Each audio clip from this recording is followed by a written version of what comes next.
No, there we go. It said I'm recording on the... Now it's starting to count. Now at 4 seconds, 5 seconds, 6 seconds, 7. That comes after 6. Welcome to episode 12 of Casual Mode, Do your some weekly energy. You can't do it like you're being berated. You know, you're a well-liked person, aren't you?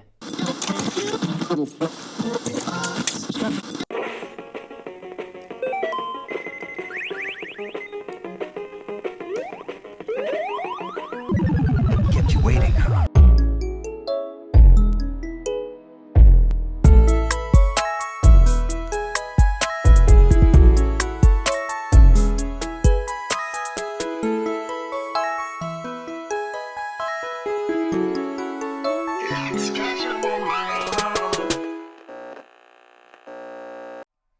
Welcome to episode 12 of Casual Mode, your weekly jaunt into the news and happenings of the world we're interested in. I'm here with Knobhead. How are you, Knobhead? I'm good. How are you, Hornhead? I'm I've got a clip of that. So for people that don't know, I've had a bump growing on my head for years. You can see it there, look at that. So what I found out the other day, it is actually classified as a horn. It's the type of stuff that's in it, but it keeps bursting open and weeping. It's really it's the shred of personality trying to escape. It's my ethics. That's my second brain. It's because my brain's that big, it's growing out of that. It's my empathy, Carl. That's what that is. All my empathy. If anything, that's probably caused by you and the stress of being your friend. That thing right there. Why is being friends with me Oh, stressful? popped it. Oh, that's Oh, gross. That is gross. Popped it. Oh. Oh, remember to like, subscribe, and share. It's it's weeping. Oh. I'll tell you who else is weeping. Go on. Oh. Who do you think?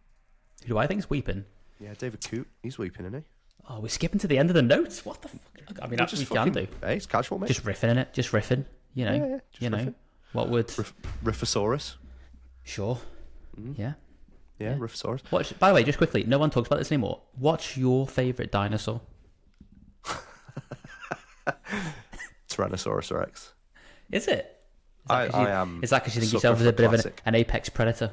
No, little arms. It's a metaphor. Pickford.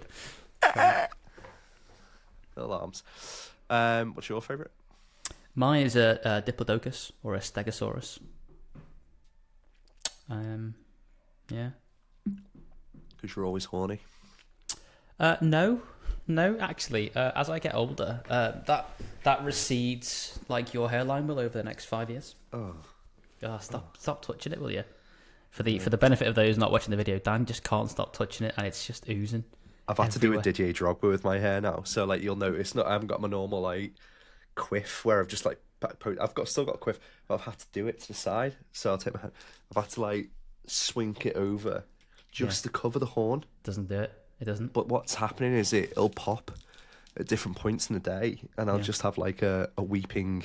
Great. If you're still listening, really sorry. Yeah, for the audio listeners, like it's making cracking video over here on YouTube. Come on here, David Coote. What, as a Liverpool fan, how do you feel? Do you feel angry, upset? You apparently cost you a couple of points. He cost Van Dijk a cruciate ligament, for fuck's sake. Did he? Well, Pickford did, but he got away with it, Italians. didn't he? Because Pickford karate kicked him like He didn't do it though. Just Drake Rooney. What's the worst thing he's done to Liverpool? There's like a video of eight things that he did. There's It's the Arsenal handball. the Arsenal handball, which is won that match, ridiculous. I don't think we did. I'm sure you did. I don't think we did. I don't think we did. I mean, actually, what? There's a video. We can all go and watch the video. But he refed us this weekend, and it was the goal that Nunez scored where Salah was bursting through, got taken down, and he showed no. It's a fucking red card. So I think he's a bit of an idiot. But yeah, He obviously doesn't like. I don't think there's a problem against Liverpool. As in, didn't you say Liverpool? Didn't you say Liverpool shit in the video? Yeah, he does, but I think he was more annoyed at Klopp. He's off his face on coke, Allegedly. which is alleged. Well, it's alleged, but now, as of a few hours ago, that seems to be Yeah, accurate. there's a rumor of a video that the PGMOL have acknowledged that that there's a video of him snorting a substance. Could be talc, you know. It could be dehydrated stuff. So we don't know. We don't know. It could be dehydrated Dan's puss. So Yeah, by puss he means, just in case you just joined the podcast late, the horn on top of my head, the seepage, the seepage, Yeah. Mount Doom, Mount Poon. I don't know. Oh dear. So yeah, no. So how do I feel as a fan? Well, I don't feel great because you know that happened around 2020, and there's a period of 4 years where he didn't referee a Liverpool game, and so there's a bit of like fan fiction potentially. It could be real. It could be fan fiction that the PGMOL knew about it and said to him, "You can't ref them for 4 years." Which, if that is true, then that's absurd if that's true. But there's no evidence of that. But I mean, the PGMOL investigated it. They've acknowledged the second video. If you're David Coote right now, you're probably on Indeed.co.uk thinking, I need to do something else, or going to Saudi. To be fair, he did say, long story short, Jurgen Klopp's a see you next Tuesday. Yeah. Liverpool are all effing bastards. We hate the Scousers. It's not good, is it? No. Especially because I mean, you know, in our WhatsApp chat, like how many years? You know, we have like the off season where like I'm quiet, but during the season, how insufferable am I moaning about referees? Oh, you're awful. I know, and now This is going to make it worse. I feel justified. Yeah. I feel justified. Yeah. We're going to get so many decisions for free now. Well, my favourite was the second video, the little mini one, where he goes, just to be clear, and he puts his referee voice on. He tries to get a little bit stern with the lad who's videoing it, because obviously now's the time to do that. He said, right, just to be clear, that fucking last video can't go anywhere. Seriously. To which the guy responds, he's a Premier League referee. Let's not fucking ruin his career. I absolutely ruined his career. See, he got found immediately. So, yeah, so he was a cricketer, wasn't he, that guy? Yeah. Or now he's a recruiter, obvs. Because, you know, like, because recruiters aren't famous for being on, you know, things. They love it, don't they? Allegedly. And so, but like, it's weird, isn't it? Because I actually feel bad for I feel bad for both of them in some ways, because what you do in your private life is your private life, and it should really affect your job. But like, also, and I was having this conversation before with a mate of ours, that it's awkward because it's in his private life, but at the same time, he has a very prominent role in society, because football is obviously massive in the UK, and it means a great deal, and it's worth a lot of money. So the moment that you bring into question the like authenticity of your decision making process, you're screwed. Yeah. So you can't imagine he's going to referee a game in the Prem ever again, because every team will be like, he owes money to his drug dealer. They're going to cut off his legs if he doesn't fix the game. Yeah, well, probably the type of thing where you start looking into his decisions, and I'm sure somebody has already done it. Well, and then going, well, not even just from a Liverpool decision, but like, if there's a guy that's compromised, how many other videos are going to be out there where he's sat in a little hovel with someone filming? Well, and that's okay, now, so the Red Devils subreddit is going mad over. Coote was reffing a game, the one where Ten Hag got sacked after. Yeah. So the delete issue, that wasn't his fault. That was Michael Oliver was on VAR, and then people have now started to stitch together instances where Michael Oliver is like shouldn't have got involved, but has done anyway. And so like Howard Webb's got problems on his hands because he's got lots of issues to deal with. Which is weird, really, because Howard Webb doesn't seem the type of guy that takes any shit, and I've actually respected a lot of the stuff he's done and come out with, especially when he was like appearing on Monday Night Football and talking about some of the decisions that had been made. Yeah. So I don't know, if he was aware of this and they've had maybe other refs babysitting his decisions as part of that VAR, and maybe they're looking a little bit harder at some of the calls he's making. Yeah, it's going to be very, very tough to justify. So. It is. But like someone made a point online, like, okay, well, if you work in a group, like a group of like all referees must be friends, you know, for the most part. There'll be some outliers, but like you're criticising your mates. They're bus drivers, aren't they? Give it your little wave for little customer. Wave on the segways. Yeah. The segways. So you've got that aspect of it, and you've also got they probably go out together, they probably hang out together. So how much of this behaviour is shared behaviour and accepted amongst them? is Michael Oliver there smoking a bit of ganja? Yeah, Is he? It's a question. It's not a Howard Webb statement. slapping women around. That's a joke, alleged, and obviously not something that I doubt. Yeah, will be happening. But it's true though. Like, where do you draw the line in terms of? Don't say draw the acceptable- line. Come on, it's Sorry, Robbie low Fowler. hanging fruit. Low hanging fruit. Oh, yeah, but where do you draw the line in terms of what's acceptable behaviour outside of work, quote unquote, versus what's inside of work? Okay, so I was trying to draw a comparison then. So, what is the equivalent in our roles? So, in the insurance game, what could you not do that gets recorded? That if was made public, even on your own even in your own time, if that went public, you'd have an untenable position. I think if you had a insidious opinion about something that you wanted to share on a podcast, that would be awful. Or if you're out with a group of friends and they filmed it and then decided to share it with someone, I think that's game over. Like a karaoke video. Well, karaoke videos would be fine. Okay. Oh shit. Never And mind. just to be clear, not referencing any karaoke from the weekend just gone. I'm talking about karaoke that we did when we were in London. What do you mean karaoke the weekend just gone? Exactly. Hi George. I think the acceptable thing is, you just know where the line is when you're on camera. I know, stop going to make line references. I'm not trying to make coke rap, but you do. You know where the line is. You're not gonna, unless you're really intoxicated and past the point of being able to have a sensible thought. So Carl, tell me about Trump. You're not going to share an opinion, I think, that would compromise your job, because I don't think you would do that in a social setting anyway. Do you know what I mean? And I also think normally UK is a lot more accepting of people having a different political opinion or a different opinion on something controversial. It's like if somebody, I don't want to go down a rabbit hole here, I'm not going to make a joke out of this, but if somebody has a different opinion on abortion, I don't think they would get sacked for that in the UK. Whereas in the States, that could be something that is argued, or somebody might. As time goes by, it'll be harder and harder to have individual opinions in the United States based on the direction that they argue. Well, no, I think it'll go the other way. I think you'll actually, if anything, have as long as you're not cleaner way criticizing the government. He was fine with criticism. He's fine with it. But yeah, I don't know. David Coote's fucked up.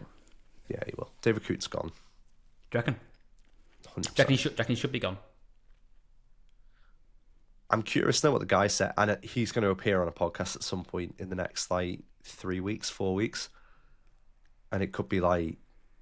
Has Pete Doherty got a podcast? Yeah, the AA podcast. I'm trying my best. I just want another chance. Oh, I just want a chip. I don't know. Yeah, I think he'll do the rounds, get on that Hot Tour podcast, and then he'll That's appear finished with now. That's finished. Oh, is it? Do you not see? Well, look, she announced the fella, so there's no more mystery there. She's just the girl who's questionably promiscuous, who's got a fella now, who wouldn't have been with her, except that she got famous and is a multimillionaire. So speaking of famous multimillionaires, Phil Spencer has been out. Yeah. Touring and chopping his gobs. I don't know, mate. Sorry. If anything, I'm going to stick with that. Sounds quite good. Chopping his gobs. Sounds like it could be a northern thing. You could probably get away with it. He's been chopping. Oh, one of my pictures fell down. Fuck. Chopping his gobs about his new Xbox handheld, saying that it is not going to be around for a while, but they are working on one and they're in the prototype stage. Okay. You were talking about, before we rudely got interrupted by my microphone breaking, about Steam Deck 2 potentially next year. They allege that that's coming out in 2025. What year is it? That's next year, isn't it? Year of our Lord, 2025. Other Lords are available. So that's, if that's out next year, then that would, you presume that would kill a Game Pass machine, because I don't really think there's anything else that you could make the Xbox. Considering that you can play Game Pass on a Steam Deck, what is their USP there? Because generally speaking, PC gaming it's a higher bar to entry in terms of you buy your PC. Typically, they are more expensive. If you buy a console, you're buying into a platform where a developer's got a fixed spec, and therefore they can tailor and optimize based off that. PC, look at the draw. If it works, it works. If it's crap, it's crap. But a Steam Deck 2 can still play PC games. You've access to Steam, where games are cheaper typically. You've access to other game libraries as well, like the Epic Game Store.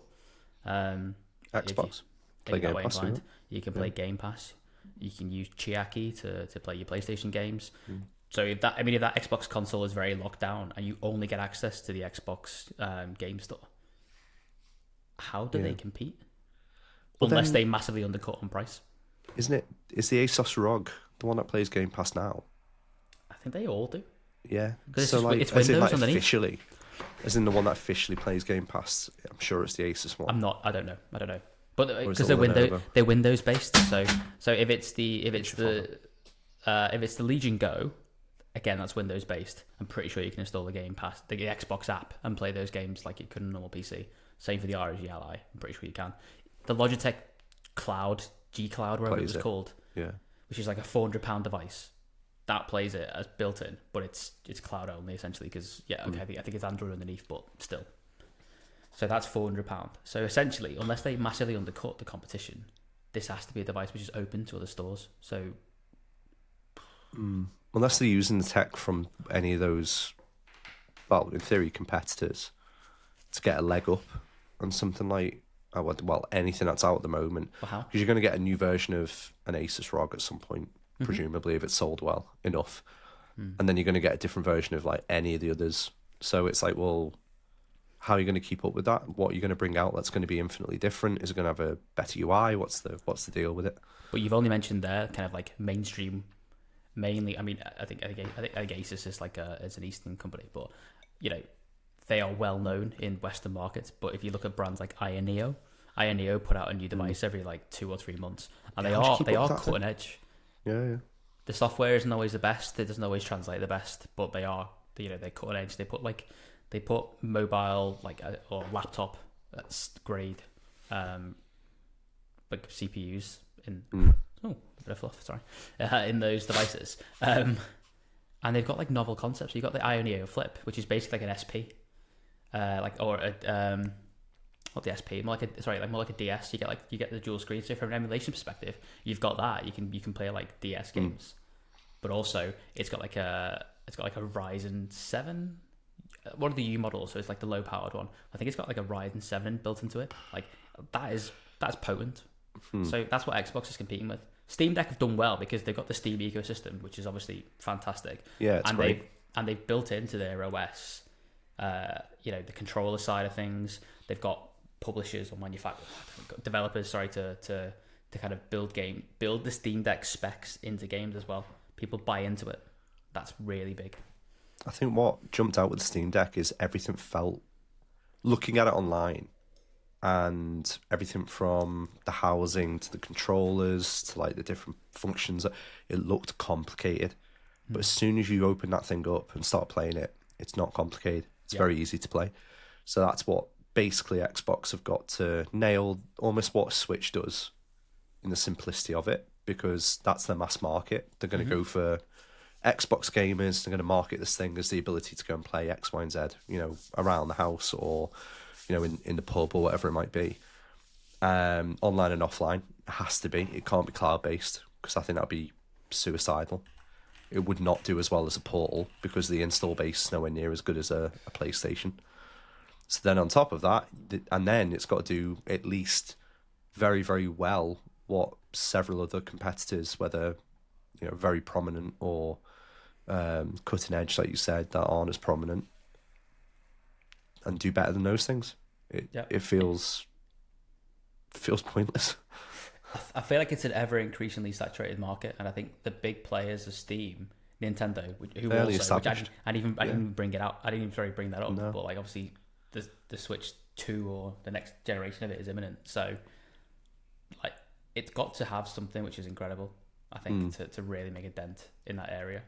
And I think that is, it's got to be like almost like a PC. I think it has to. I think it has to try and take what Steve have done and say, yeah, that is actually really good. We can do it better though. So like we'll let you have the Steam store on there where you can have cheaper games, but we'll do something that hopefully entice you to play games via the Xbox store instead. And then it's got to have good games. And that's something at the moment there's not an abundance of on Xbox, other than third parties. Like there's a couple of decent first party games, but realistically they haven't brought anything out that's groundbreaking. Which is why it was such an easy decision for us to sell them. Yeah. I want it to be good though. I love that ecosystem and I like the way it plays. I love the I love the controller. I love I do like a Microsoft console. It's just at the moment.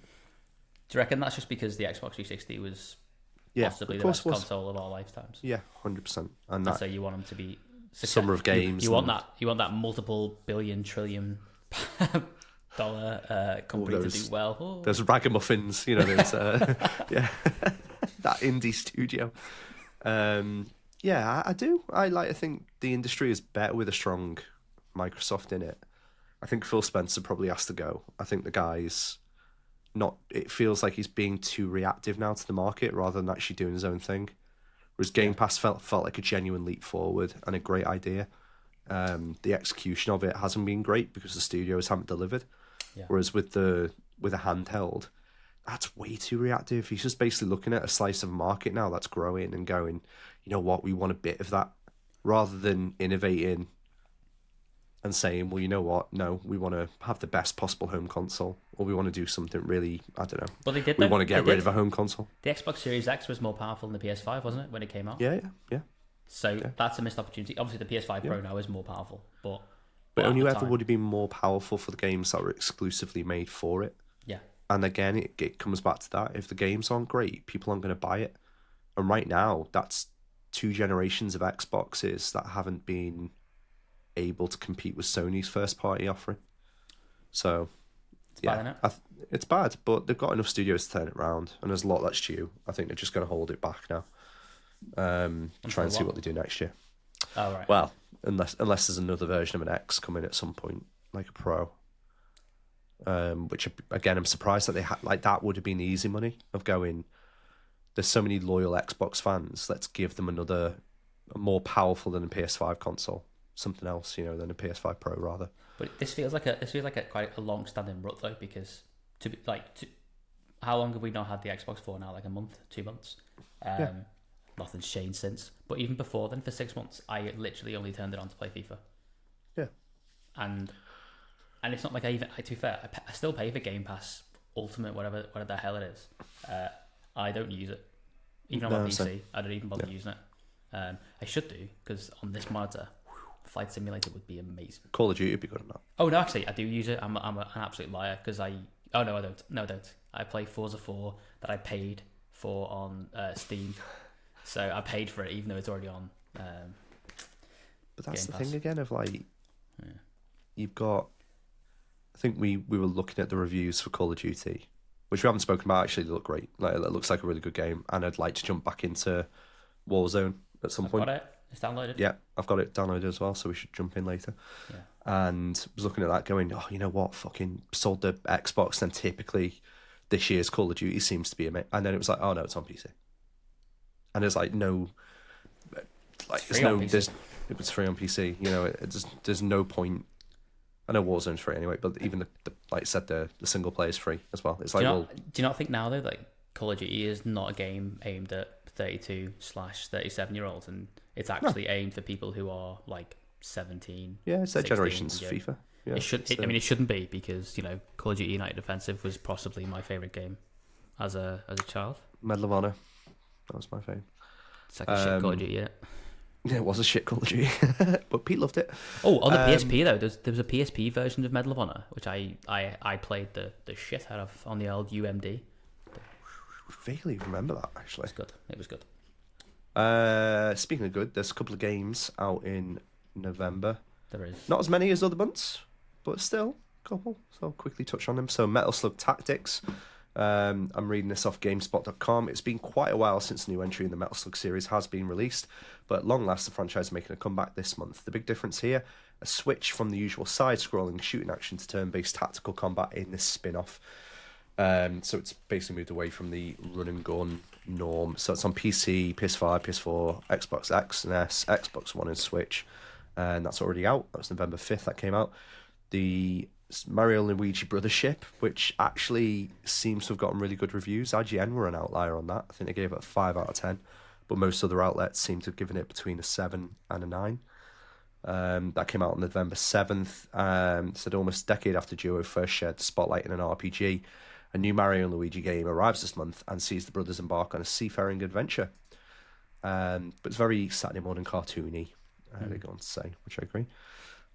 Goat Simulator Remastered. Yeah, that's out.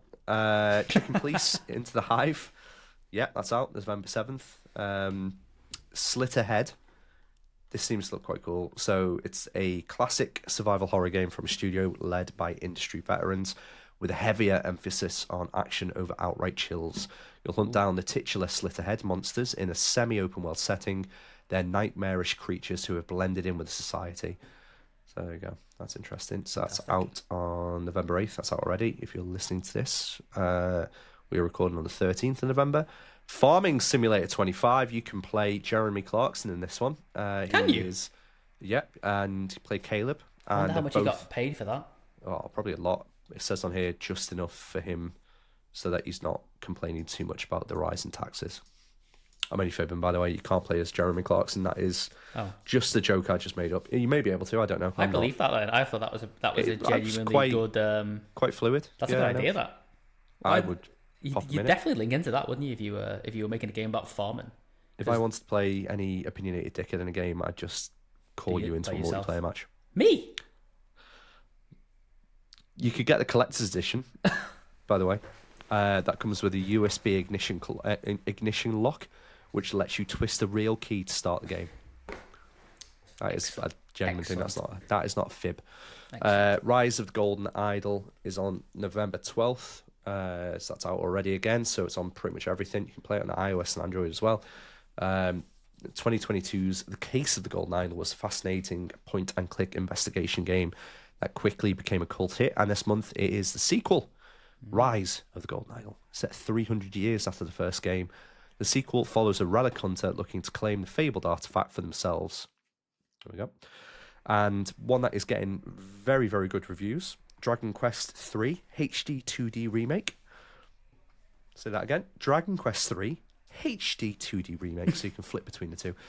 Square Enix has built up an impressive library of HD 2D JRPGs over the last couple of years. And in November 14th, so that's tomorrow, we're recording on 13th again, Dragon Quest III HD 2D Remake joins that collection.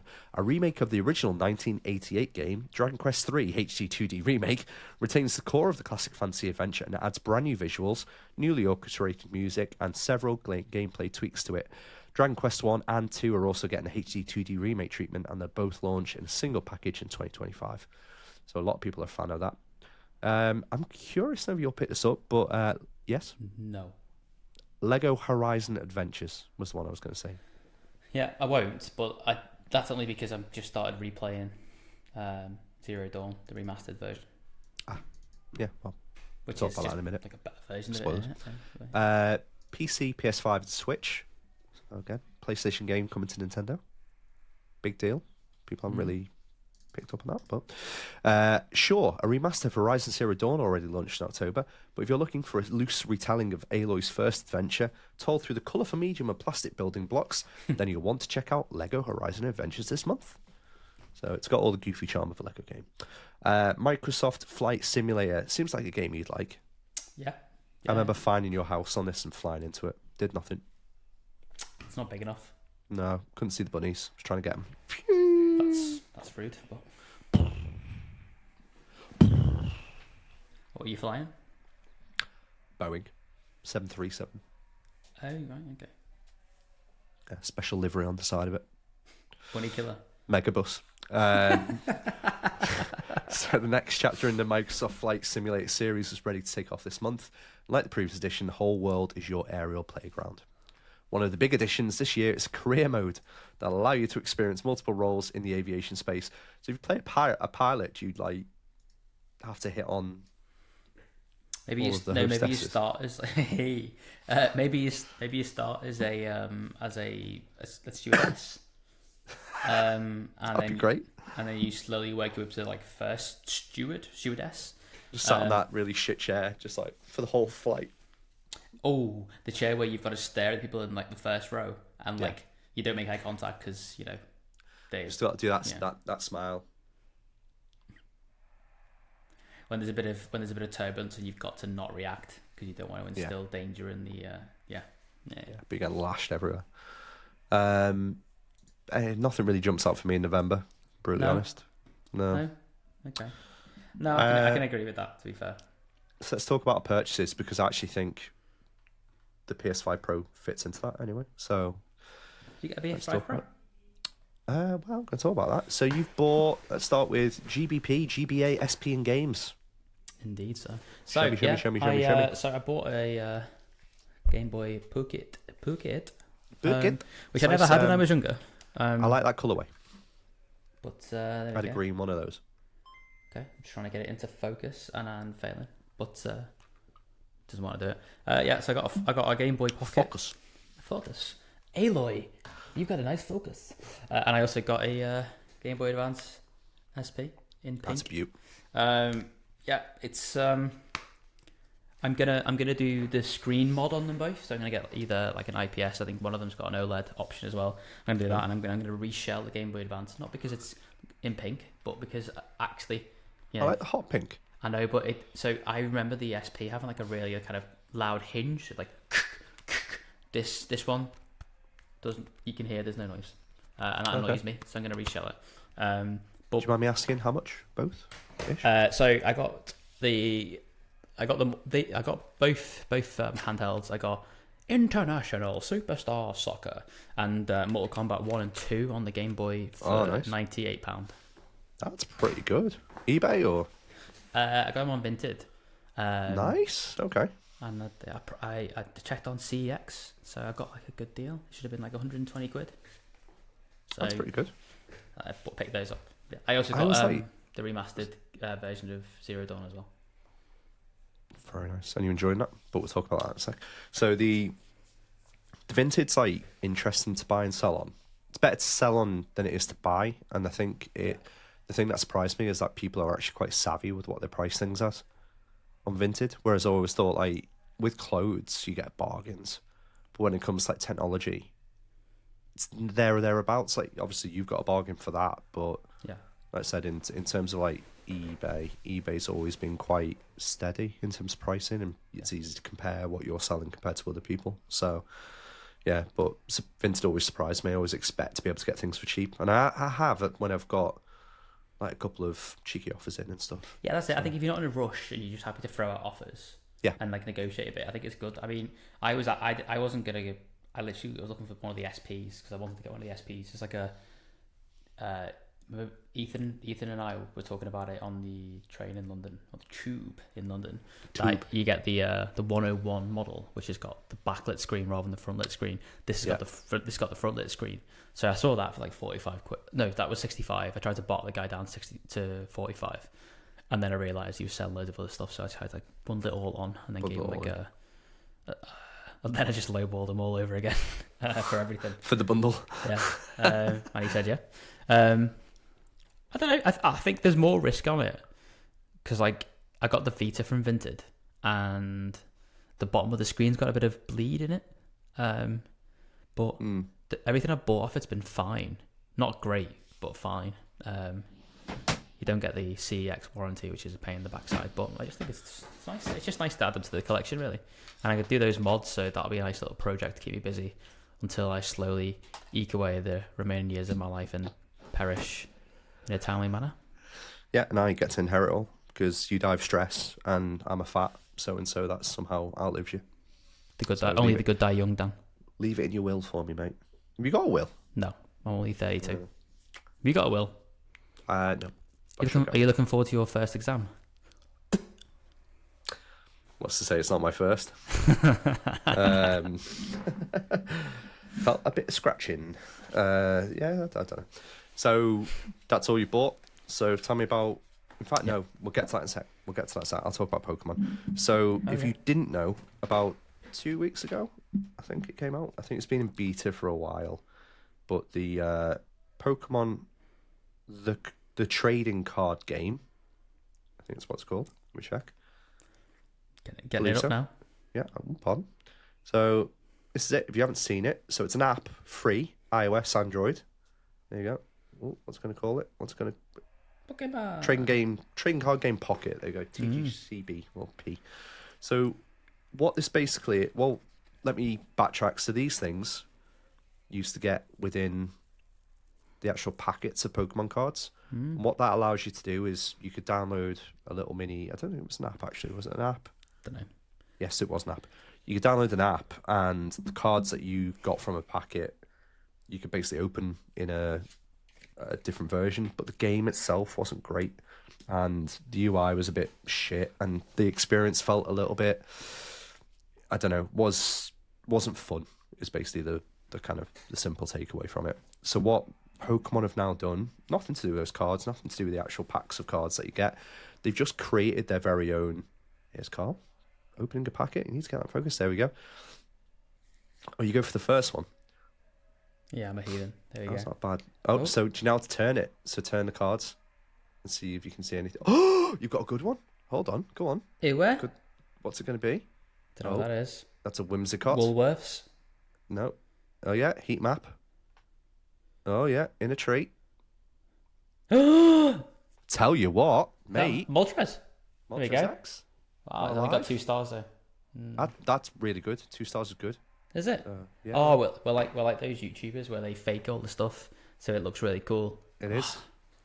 But anyway, back to what the game is. So basically, you get you get the option to open packs of cards. I think you get 1 pack per day or something. 1 pack every 12 hours. 12 hours. Yeah, 12 hours. Every 12 hours, you get to open a pack, and you could get the premium version, and that allows you to get more. But I trialed the premium version because I think you get 2 weeks free, and I was like, it doesn't really make much difference.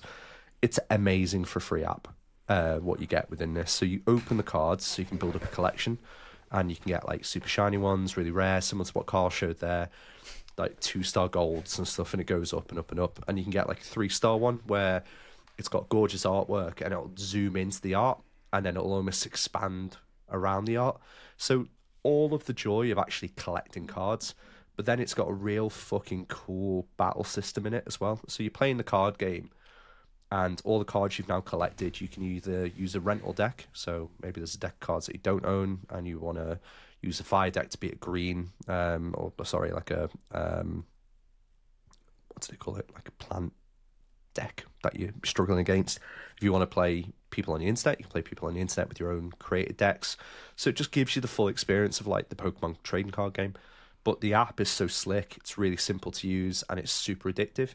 So I'm just constantly looking finally looking forward to opening cards. And then it's got the usual kind of gamified missions and stuff that you can do. So it'll be like, if you've opened 5 packs today, you get something. And if you've managed to collect 3 grass type Pokemon in the last whatever, you can open something. If you get the full set of Venusaur, Bulbasaur, Ivysaur, whatever the starter Pokemons are, you get something. And it's got just a real fun gameplay loop to do all those things. And obviously if you're battling, that unlocks certain things as well.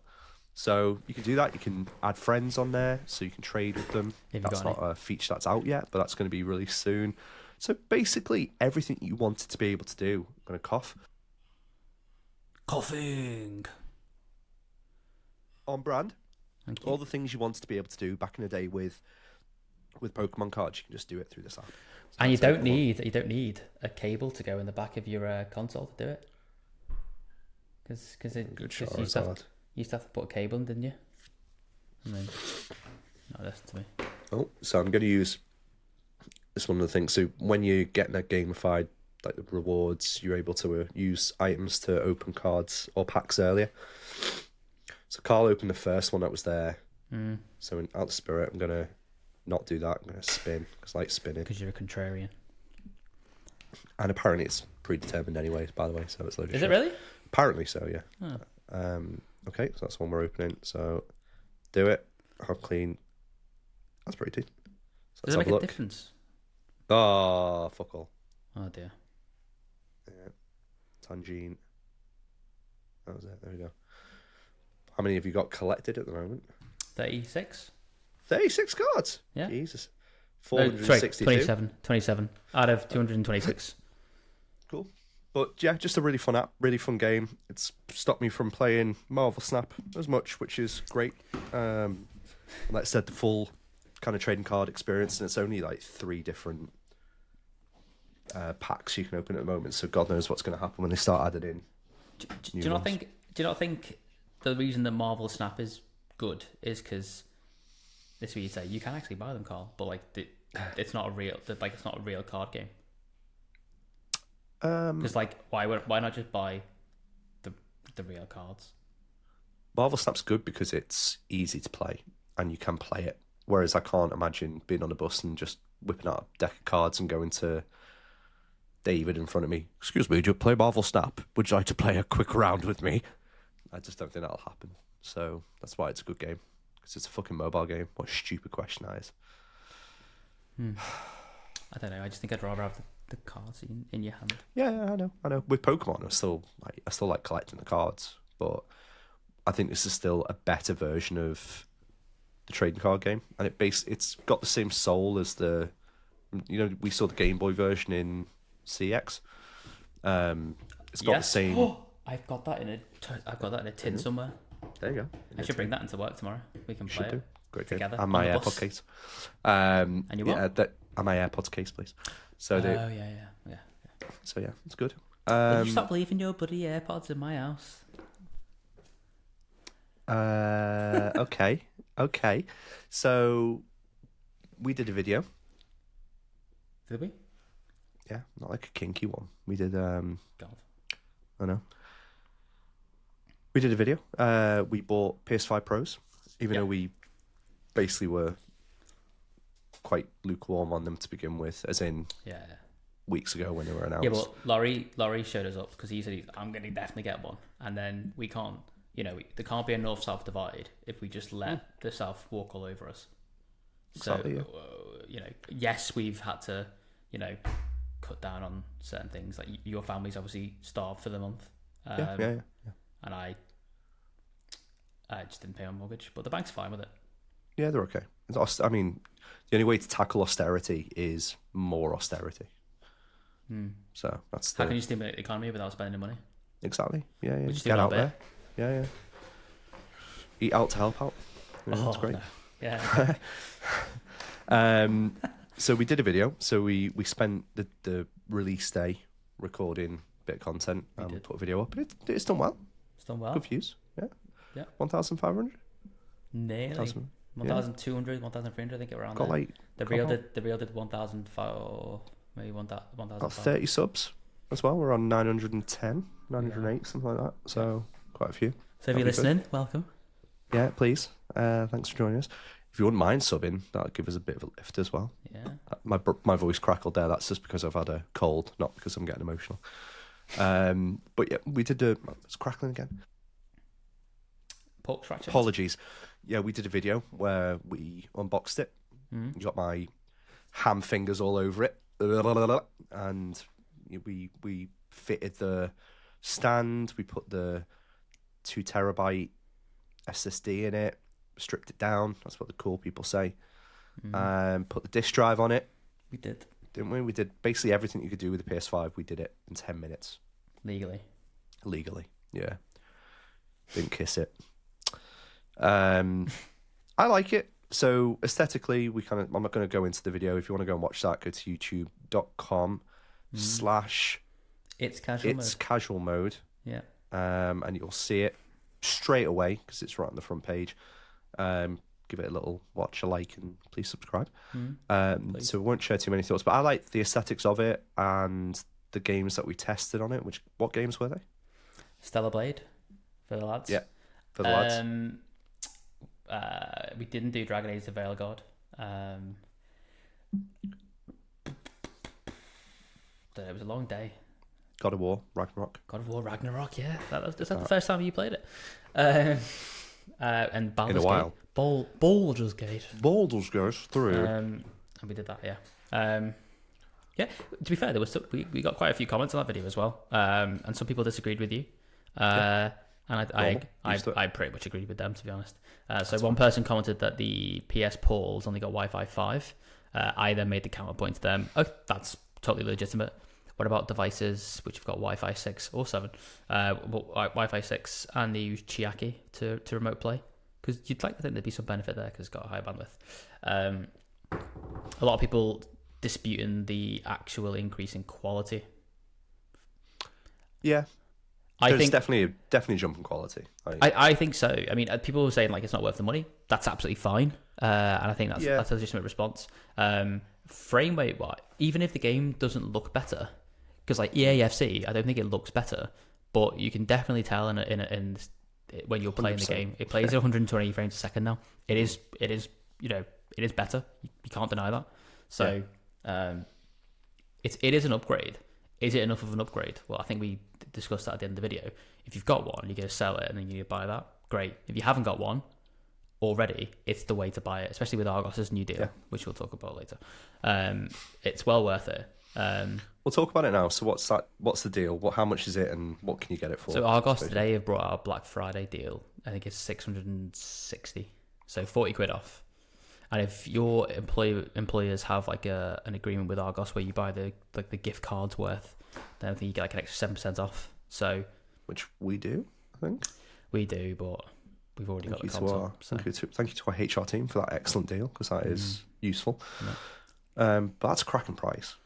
Really, and I think it makes it even easier to justify, doesn't it?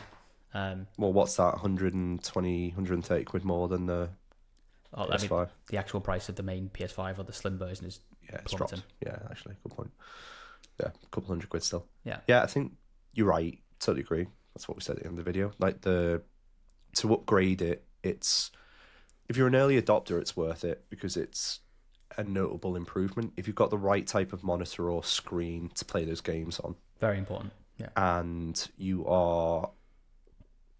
I think as an early adopter you will be, but you're receptive to kind of that jump and that change, and you're wanting to look for those extra frames, then it makes perfect sense.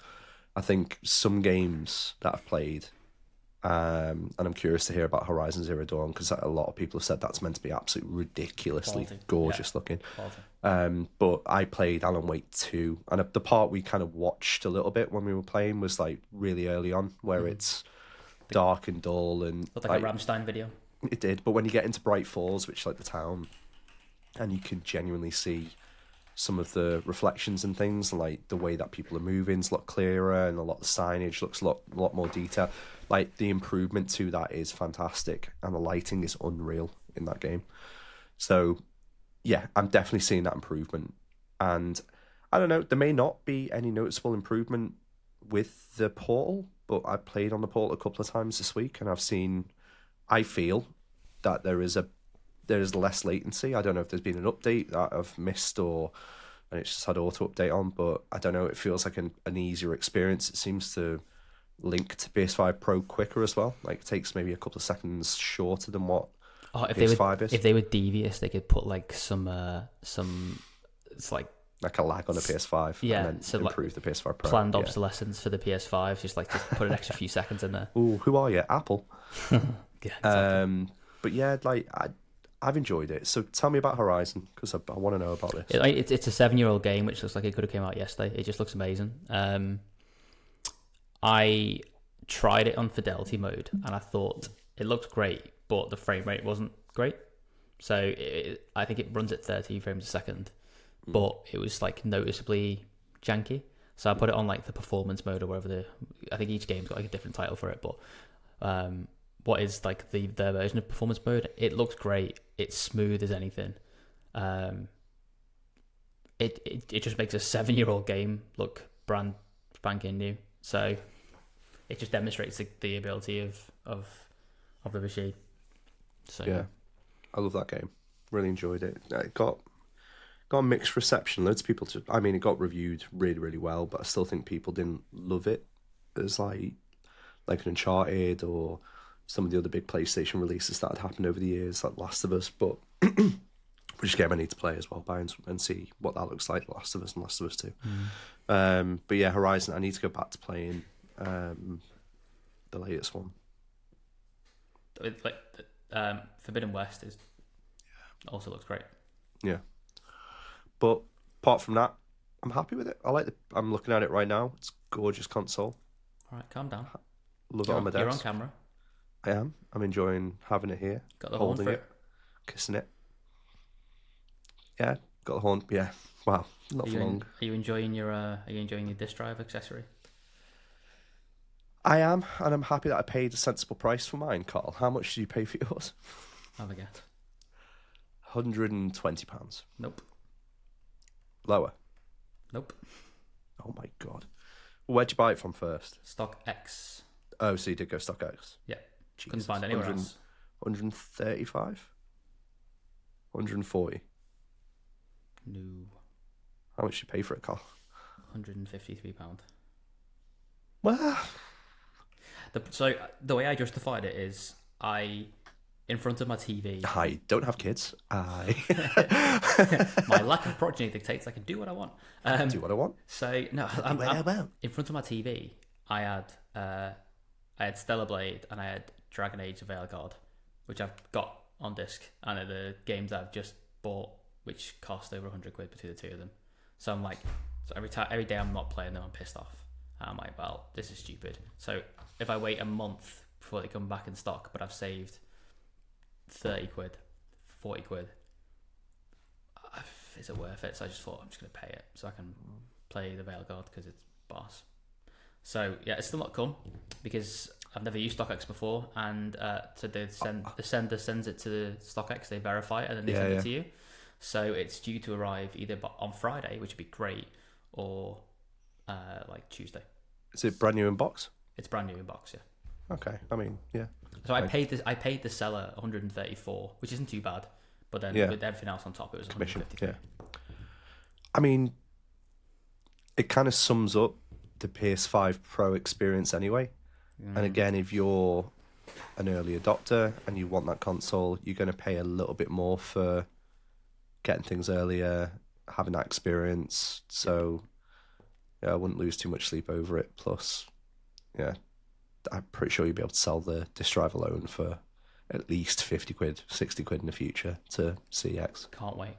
Can't wait, woohoo. And I think I'm selling PS5 my PS5 Pro comes to out. one of our colleagues who's an Everton fan. You what? Say that again. So one of our colleagues who sits behind me, who's an Everton fan, you can work it out. Yeah. He's like, oh, I fancy buying that PlayStation. How much would you sell yours for?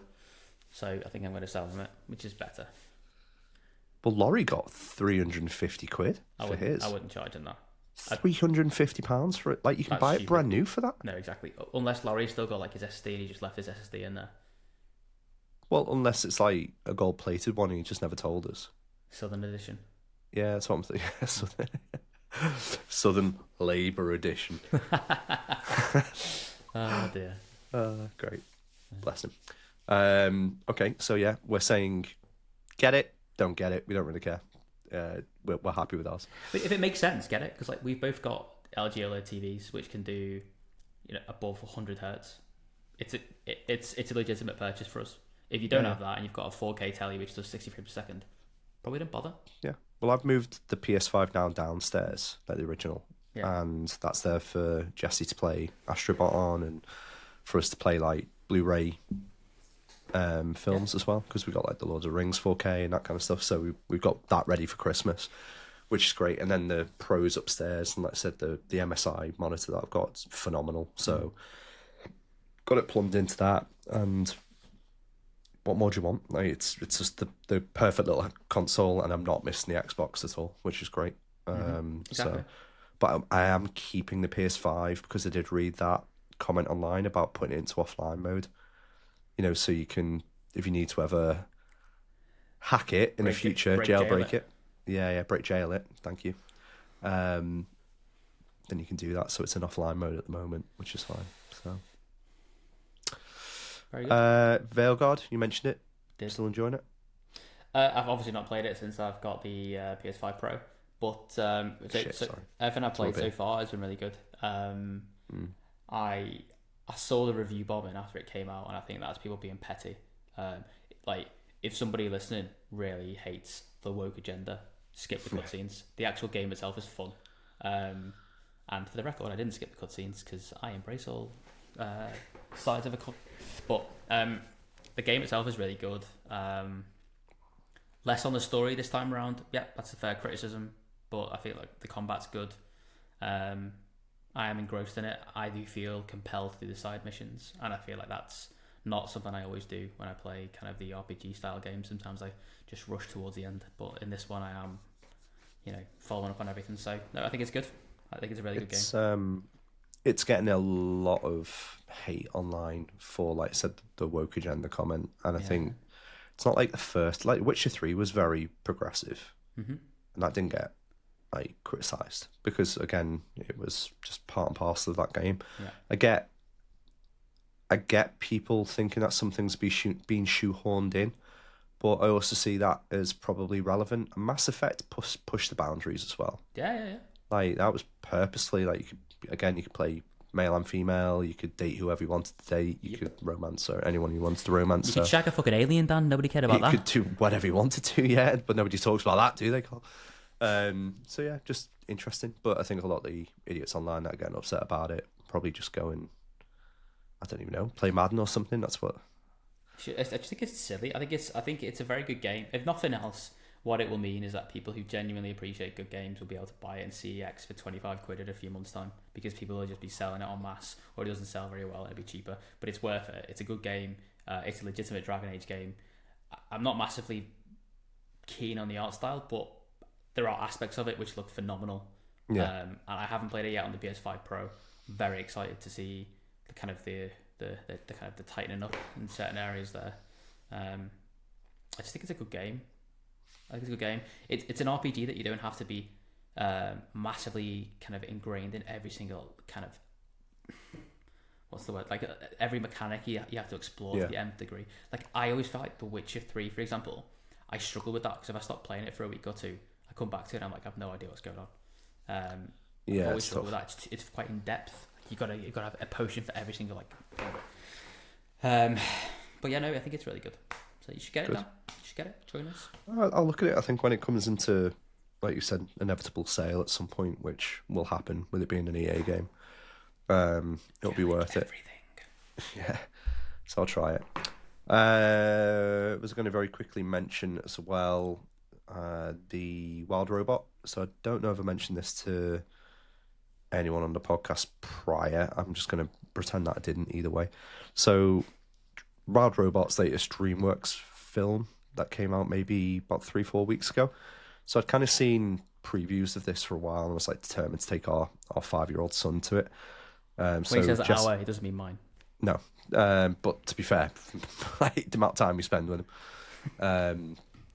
So when we went to watch it, local Odeon, with reclining seats, my ad, which he absolutely loves. He just ends up doing a recliner. Now, the biggest compliment I can give you as the father of an autistic child, the age of 5, if the film is that engrossing that the reclining seats aren't the best part of a movie trip, then the film must be doing something really good. And the film completely captivated him for the entire, I think it's like an hour and 40 minutes.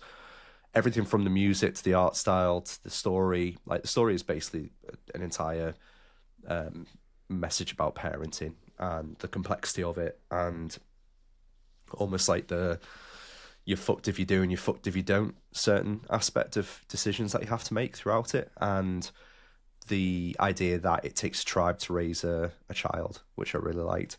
So it's based on a book which I bought, keep my voice down because it's a Christmas present, bought Jesse for Christmas, and a B-O-O-K. A B-O-O-K. You can actually spell that as well, so I can't do that. But it follows the story of a robot called Roz, and it's similar to kind of like dystopian-y Wall-E kind of feel, where these robots have just washed up on shore. Roz has like escaped from a canister, and her goal is to find who has bought her so that she can go and assist them. So she's kind of going around this like wilderness, this forest, bumping into local animals, trying to interpret what they want and how they want to support. And obviously they're animals, so she can't understand them, and she's just scaring the life out of most of them. So some are attacking her, some are kind of like ignoring her. It's just that kind of start. Sure. She learns their language, so she kind of goes dormant for about, I don't know, months, it seems to be. She goes through a couple of seasons. And then once she's learned all their languages, she starts to understand what makes them tick. She falls upon a baby chick, and that's where the parenting story starts, and that becomes her sole focus in life, is to look after this baby. I think it's baby Goose. So yeah, and then all the way through it, I mean, you're talking about teaching how to fly, and it's learning off its mum, but it's actually acting like a robot, and it kind of like big crescendos into like it being able to, or does it leave the island, and whether or not it can, and then eventually there's a storyline about Roz's creators coming to claim her.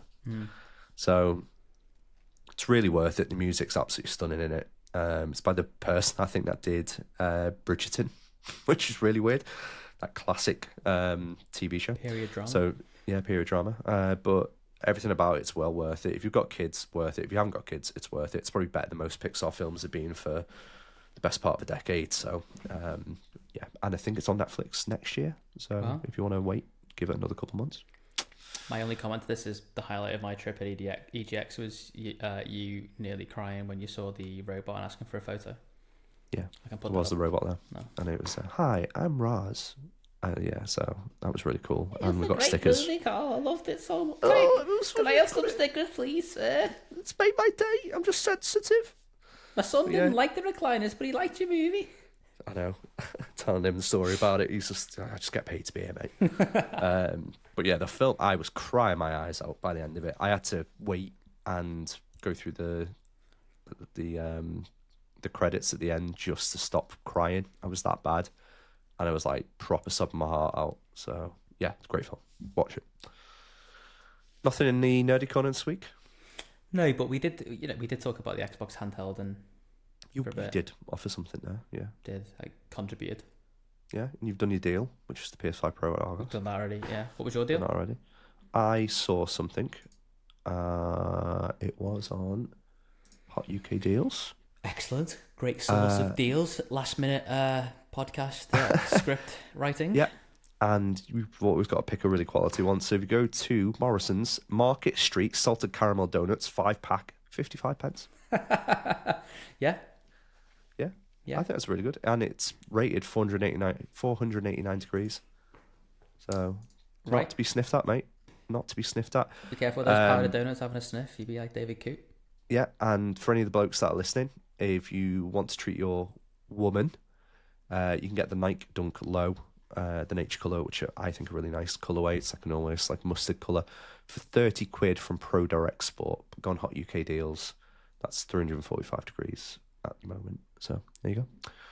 Or if you want to be really cool, you can buy an N64 with a controller with a 5-year warranty for £65 from CEX. Oh, you could do that, yeah. Yes, do that. Why not? You know, that's really cool. Do that. Or just go on Vinted and just try and out big Carl on things. Don't do that. Equally as fun. It's not. Anything else? Is that boxed? I don't know if that's boxed or not. If that's boxed, that's a great deal. I don't think it is boxed. Stop looking at deals. Sorry. Come on, focus. Sorry. Focus, please. All right. Well, there's no casual mode. Oh, just gonna say there's no bet this week in case anybody follows us and also does our bet with us and they're unsuccessful. So yeah, don't do that. Don't do I think after last time we did the international break and we lost within the first match of a 20 accumulator. Yeah, I think it's 2-1 when we were in probably not the best. Not the best. Yeah, that wasn't great. Yep. So release this every Friday on YouTube and Spotify. Again, I know we plugged it a couple of times, but if you can, go to youtube.com/itscasualmode/. Also, if you just want to go to casualmode.co.uk, then you can find all the deets there and all the links on there as well. Please tell your friends and keep it casual. Good night. Goodbye. Au revoir. Night. Have a good one. Play FIFA? Yeah. Okay. Bye. Bye.